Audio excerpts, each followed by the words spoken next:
Abduxoliq Uyg'ur. Men Abduxoliq Uyg'urning hayotidan bek ta'sirlandim. Chunki u butun hayotini ilmga, vataniga, millatiga, farzandlarining yaxshi tarbiyalanishiga bag'ishlagan.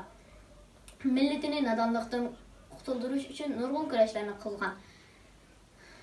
Abduxoliq Uyg'ur kitob o'qishga, ilm elishga, she'r yozishga bek ahamiyat bergan. Qanday qiyinchilik yuz berishidan qat'iy nazar voz kechmagan.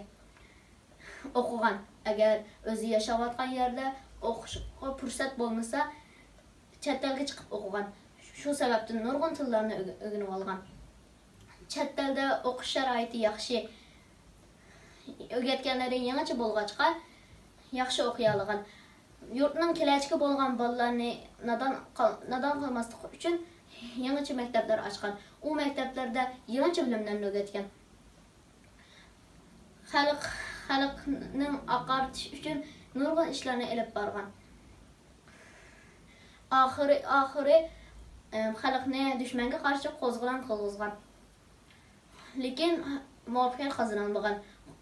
Düşmanlar Abduxoliq Uyg'urni tutib olgan va shahid qilib o'tgan. Men Abduxoliq Uyg'urning izchilligidan, tirishchanligidan, yozgan she'rlaridan, vatani va millati uchun qilganlaridan, xalq darhol uyg'onmasa tugishliganligini oldin faraz qilganligidan bek ta'sirlandim. Bizda endi yana kichik mayrimiz Ömer Osmonniki Abduxoliq Uyg'ur haqidagi nutqini anglab chiqdik. Birinchi o'ylab nutqqa kirish bek muhim. Bu yerda bir yetarli darajada kiremedi deb o'yladim. Chunki Abduxoliq Uyg'ur deb boshladi. Har qanday bir nutqning cho'qim bir kirishi bo'lishi kerak.